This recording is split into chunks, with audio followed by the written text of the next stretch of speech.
नमस्कार, capital TV देख रहे हैं आप। मैं हूं आपके साथ पूजा। ब्रेकिंग नाउ में बड़ी खबर आपको बता रहे हैं। लोकसभा में चुनाव सुधार पर चर्चा हो रही है और लोकसभा में राहुल गांधी ने अपना भाषण दिया है और सरकार पर जमकर निशाना साधा है। राहुल गांधी का कहना है कि चुनाव आयोग जो है वो सरकार के साथ मिलकर काम कर रही है।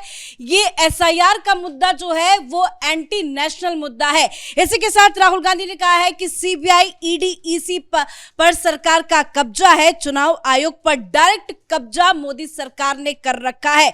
राहुल गांधी ने यह भी कहा कि सत्ता के साथ चुनाव आयोग का तालमेल है। बीजेपी चुनाव आयोग का इस्तेमाल करती है, सभी एजेंसियों पर कब्जा करके बैठी हुई है और मेरे पास पुख्ता सबूत है। राहुल गांधी ने एक बार नहीं कई बार अपने भाषण के दौरान दोहराया कि मेरे पास सबूत है, मैं बिना सबूतों के इस तरह की बातें नहीं करता। राहुल गांधी ने यह भी कहा कि चुनाव आयोग की नियुक्ति से सीजेआई को क्यों हटाया गया, चुनाव आयोग को सजा देने का प्रावधान हटा, देश की संस्थानों पर कब्जा हो रहा है, आरएसएस भी इस पर नजर बनाए हुए हैं। तो कई सारी बड़ी बातें राहुल गांधी ने लोकसभा से कही है और बताया यह जा रहा है कि लोकसभा में राहुल गांधी के भाषण के दौरान जमकर हंगामा भी हुआ है, पक्ष विपक्ष आपस में भिड़ गए हैं। तो क्या बड़ी खबर लोकसभा से सामने आ रही है, बताऊंगे आपको। ताजा जानकारी के साथ मेरे साथ जुड़े हुए हैं कैपिटल टीवी के editor in chief doctor Manish Kumar. Sir, क्या कुछ बोल गए राहुल गांधी? देखिए, राहुल गांधी को आज 4 बार डांट पड़ी है स्पीकर साहब से और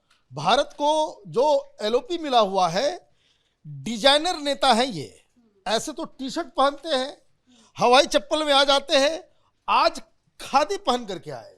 खादी पहन करके इसलिए आए क्योंकि खादी से इनको एक लॉजिक समझ में आ रहा था और आई एम डेड श्योर कि जेएनयू के कुछ प्रोफेसर के साथ बातचीत करके वो यहाँ पहुंचे और भाषण का आधा से ज्यादा हिस्सा मुद्दा से बाहर था और इसलिए बार बार उन्हें डांट पड़ रही थी स्पीकर के द्वारा कि भाई ये क्या बोल रहे हो। मुद्दा एसआईआर का है, इलेक्ट्रल रिफॉर्म का है। आप पढ़े हुए हो आरएसएस, नाथूराम गोडसे और आज़ादी के बाद से कैसे आरएसएस ने अलग अलग इंस्टीट्यूशंस को जो है वो उस पर कब्जा कर लिया। और सबसे बड़ा जो इशू जो मैं कह रहा हूं कि जेएनयू का कोई प्रोफेसर इसको आज ट्रेनिंग दिया क्योंकि इनको सबसे बड़ा मुद्दा ये लग रहा था कि भाई यूनिवर्सिटीज के अंदर जो वीसी को नियुक्त किया जा रहा है उसमें बहुत बड़ी दिक्कत हो रही है। ईडी, सीबीआई, इस सब सारे इंस्टीट्यूशन के ऊपर कब्जा कर लिया। और थर्ड कि फाइनली इलेक्शन कमीशन के ऊपर, अरे बाबा, आप ईडी सीबीआई को लेकर के सुप्रीम कोर्ट तो गए थे, 17 के 17 पॉलिटिकल पार्टी ने लिख के दिया था कि हम खादी अगर पहन लिए हैं और विपक्ष में है तो सुप्रीम कोर्ट से ये लोग गुजारिश करने के लिए गए थे कि ईडी और इनकम टैक्स से हमको मुक्ति दे दो। माने चोरी और सीना जोरी।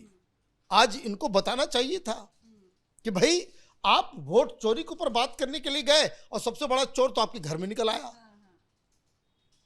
आज समन किया गया माता जी को, सोनिया गांधी को, कि आप 1983 में आप नागरिक बनती हैं और आप जो है 1980 में ही जाकर के आपने वोट दे दिया।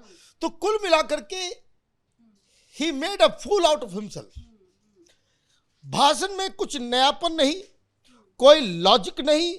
इनको बीजेपी, आरएसएस, भाई ये होना है वो होना है, सामने जो है संविधान एक रख दिया। अब सवाल वही कि ब्राजील की एक मॉडल का तस्वीर जो है 200 जगह इन्होंने बताया।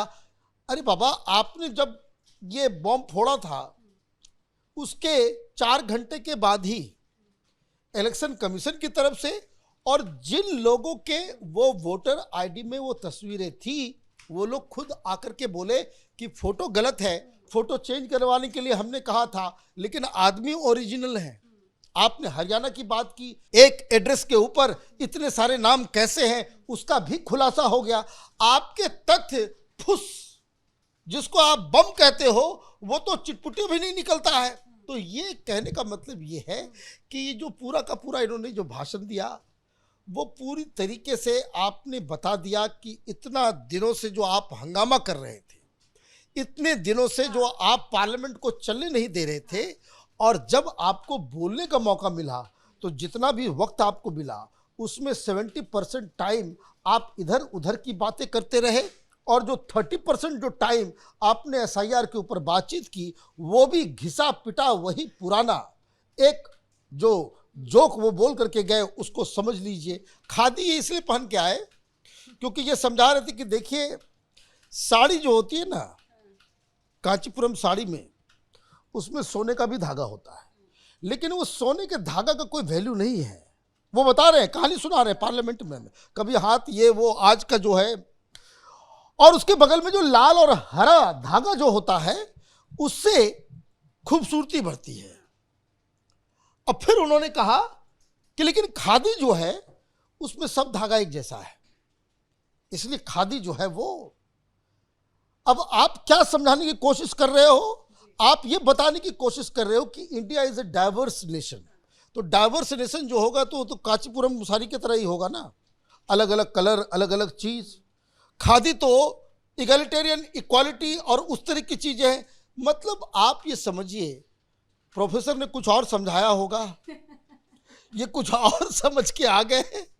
जो बातें जो उनको लिख के दी गई वो पढ़ के सुना दिए, और उसके अलावा जो कुछ भी उन्होंने कहा एक नॉन सीरियस किस्म का एक आर्गुमेंट आपने दिया, घिसा पिटा रिकॉर्ड चलाया, और जिससे मुझे लगता है कि जो कांग्रेस के जो पीछे बैठे, देखिए ये सीनियर तारिक अनवर साहब बैठे हुए हैं, वेरी सीनियर और सीरियस लीडर, वो इनके भाषण पे माथा पीट रहे थे कि ये ऐसा लीडर जिसके पीछे हमें बैठना पड़ रहा है, ये हकीकत इसी है। वजह से राहुल गांधी को बीच बीच में कई बार डांट भी पड़ी कि आप मुद्दों से क्यों भटक रहे हैं, मुद्दा क्यों भटका रहे हैं। हमारे साथ एग्जीक्यूटिव एडिटर राजीव जी भी मौजूद है। सर, हर बार राहुल गांधी ना कुछ ऐसा बोल देते हैं कि उनको उनके बयानों को लेकर विवाद होता है। अभी उन्होंने बोलते बोलते ये भी कहा कि चुनाव का ये जो मुद्दा है, वोट चोरी का जो ये मुद्दा है, ये राष्ट्र विरोधी काम है। मतलब ये किसे देशद्रोही बता रहे हैं? अपने आप को बता रहे हैं, क्योंकि ये वोट चोरी का मुद्दा, वोट चोरी एंटी नेशनल है, ये तो सब लोगों को पता है। और वोट चोरी के मुद्दे पर जो हंगामा कर रहे हैं राहुल गांधी, उसमें सबसे पहले तो इनको बताना चाहिए कि आप जो चुनाव जीतकर जहां से आए हैं, रायबरेली से, वहां पर क्या रिपीटेड वोटर नहीं निकलेंगे एसआईआर के मुद्दे पर? क्योंकि पहले ही 2,76,000 वोट जो पहले एज्यूम किया गया, एजम्पशन जो रही है कि 2,76,000 वोट रायबरेली में रिपीटेड वोटर या डिस्प्लेस्ड वोटर या वो वोटर है जो परमानेंट सेटल हो चुके हैं, यहां से बाहर चले गए हैं। तो ये एंटी नेशनल शब्द का उपयोग राहुल गांधी ने किया है, ये अच्छी बात है। ये लोकसभा के अंदर उन्होंने अपने ऊपर आफत मोल ली है।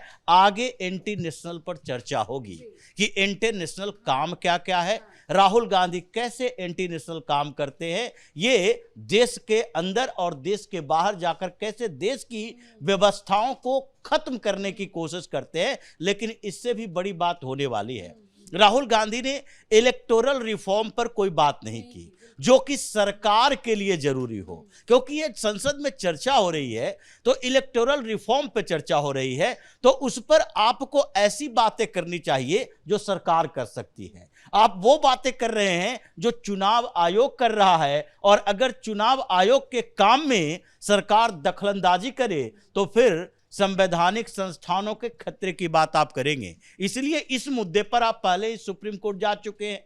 आप ये भी कह चुके हैं कि ईवीएम मशीन को रीडेबल बनाया जाए, हमें दिखाया जाए। ये सारे मामले आप सुप्रीम कोर्ट में उठा चुके हैं। आप ये भी सुप्रीम कोर्ट में उठा चुके हैं कि ईवीएम को कचरे के डब्बे में डाल दो और फिर से बैलेट पेपर पर वोटिंग करवाओ। ये कपिल सिब्बल, अभिषेक मनु सिंघवी, गोपाल शंकर नारायण, ये प्राचा, ये सारे लोग जाकर तर्क दे रहे थे, देखिए उस देश में चेंज कर दिया गया, जापान में चेंज कर दिया गया। तो वहां भी सुप्रीम कोर्ट ने यही सीधे तौर पर कहा था कि ये चेंज कर दिया गया से कोई फर्क नहीं पड़ता, क्योंकि आप फिर बैलगाड़ी के जमाने में नहीं जाएंगे। जो अभी है उसकी स्थिति बताइए कि उसमें क्या चेंज किया जा सकता है। मतलब ये राहुल गांधी ने 2-3 बातें जो कही है लोकसभा के अंदर, अब चर्चा इस पर हो रही है कि इसमें से कौन कौन से ऐसे आरोप हैं जिसके आधार पर राहुल गांधी को प्रिविलेज कमेटी का नोटिस भेजा जाए। आपने कह दिया नाथूराम गोडसे ने महात्मा गांधी की हत्या की, संघ की भूमिका थी। अब संघ की भूमिका को लेकर कोर्ट से पहले ही फटकार लग चुकी है। ये भी प्रिविलेज कमेटी का नोटिस आने का तरीका है। आपने कह दिया वोट चोरी हो रहा है, हम प्रूफ के साथ साबित कर चुके हैं। ये साबित कर चुके हैं, एफिडेविट आपने दिया नहीं है। आपके पास कोई ऐसा आधार नहीं है जिसके आधार पर आप बता सके संसद में, क्योंकि संसद में ये नियम है कि अगर कोई आरोप लगाते हैं और जो आरोप लगा रहे हैं जिस व्यक्ति के ऊपर, जिस संस्था के ऊपर, अगर संसद में आकर जवाब नहीं दे सकता तो वो आरोप निराधार है, आपके खिलाफ कार्रवाई हो सकती है। और आपने कोई प्रूफ नहीं दिया वोट चोरी का। आपने चुनाव आयोग भारतीय जनता पार्टी के 60 गांठ के बाद की, जिसमें कहीं आपने मीडिया का हवाला नहीं दिया, कहीं मीडिया रिपोर्ट नहीं है और किसी भी जगह का कोई ऐसे एविडेंस नहीं है जिसके आधार पर अब बात कर रहे हैं। मतलब अभी 3-4 नोटिस प्रिविलेज कमेटी की तरफ से राहुल गांधी को आने वाला है, जिसके लिए भारतीय जनता पार्टी या एनडीए के सांसद इनिशिएटिव लेंगे। और इस पूरे भाषण के दौरान अब राहुल गांधी अगले 1 साल तक प्रिविलेज कमेटी में वैसे ही जाकर तड़पड़ाते रहेंगे जैसे महुआ मोइत्रा के साथ हुआ। और महुआ मोइत्रा के साथ तो जो हुआ उसमें तो उनकी सांसदी तक चली गई। अब राहुल गांधी कहां तक सजा भुगतते हैं अपने इस भाषण अभिभाषण के लिए, वो तो आगे कुछ समय के बाद पता चल जाएगा। धन्यवाद सर अपडेट के लिए। तो राहुल गांधी ने आज जिस तरह का भाषण दिया है उस पे प्रिविलेज कमेटी का नोटिस आ जाए तो कोई बहुत बड़ी बात नहीं होगी, क्योंकि बोलते बोलते उन्होंने काफी उठपटांग बयानबाजी कर दी, भाषण दे दिया, जिसको लेकर बवाल भी अंदर हुआ। लेकिन अब इस पर एक्शन भी लिया जा सकता है। हालांकि आज चर्चा की शुरुआत मनीष तिवारी की तरफ से की गई थी, लेकिन अभी थोड़ी देर पहले ही राहुल गांधी ने अपना भाषण दिया और अपने भाषण से एक बार फिर से बुरे फंस गए हैं राहुल गांधी। इस बड़ी खबर में मेरे साथ फिलहाल इतना ही। देखते रहिए कैपिटल टीवी। नमस्कार।